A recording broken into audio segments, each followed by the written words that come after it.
Hey, what's up, y'all? This is the watch list video for Wednesday, February 8th. The SPY. Looks like a really strong day today, but it wasn't without whippiness. Look at this. Powell started talking, I think 12:30-ish. Market just ripped, goes down, takes out the low of day, and then works its way back up through the high of day again. That's some pretty crazy action. Um, I'm going to put this up. You can pause the video and read the whole thing, but it's just a brief synopsis of what we do. Short version is I'm cash every night.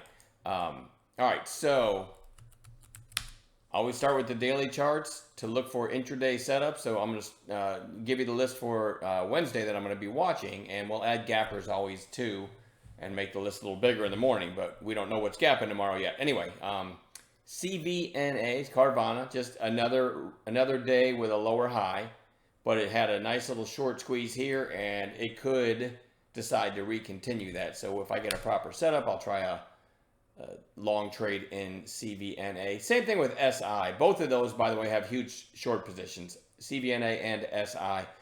And they've had nice volume, like they're in play. So that makes them, almost a must-have on every day traders, at least on one chart while you're trading as the day goes on. APRN, I talked about this one yesterday, tried to kind of break out of a range. Today, kind of a quiet inside day, so looking for a third day play there. BuzzFeed, BZFD, finds its way back on the list again. Now it's down to the 20-day. I don't know how many days in a row I've had this on the list without taking a trade in it because it's not meeting my parameters. As I said in last night's video, what I'd like to see is a somewhat narrow range and then an afternoon break to the upside out of that range. That's when I'll get involved in BuzzFeed, and probably not before. BBAI, all the AI stocks. Again, this one is one of the rare ones that I thought had a really nice headline back here, and then it pulled back, and then the AI craze kind of caught on, and then this thing absolutely ripped. So we've got one red day now. I'd like to see another red day and get down to the buy zone here, right? But you always hear me say this. Sometimes a stock is so strong that one red day and it's right back up again. So I'm going to watch it starting tomorrow. IVDA really, really extended from the moving averages, but it is still inside of yesterday's range. So I'm going to put it on a chart. I'd like to see that one pull in for a couple days. LIXT, massive move today, but closing about in the middle of its range, so it lands it on a chart. KAL is a weird one. Let me zoom in a little bit.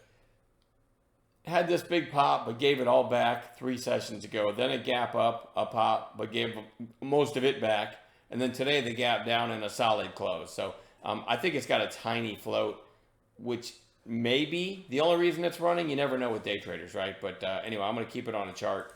It gave a nice intraday cup and handle setup today, which you can see from there was the high, and then the handle right around the whole number 9 ended up popping a little bit. I didn't see that in real time though, but just noticed it as I was looking at it. Anyway, KAL, I'm going to keep it on watch for tomorrow. SLQT, I actually had a decent little trade in this one today. Had a nice pop and a pretty strong close, right? And that was on earnings. And then last I'm going to throw ENPH on watch, which in after hours is trading at 244 right now. So it's gapping up on earnings. If it's still gapping in the morning, it'll be one of them on the gap play list. And short and sweet today because there's not much to talk about. It was whippy today. Hopefully we'll have some decent gappers tomorrow. Be careful out there. I've seen a lot of whippiness in individual play, so I'm really trying to my comfort zone right now, and the market's always changing. My comfort zone is letting something really prove bulls are in charge on an intraday basis, and then looking to get involved in the pullbacks to buy zones. That's what I'm most comfortable with.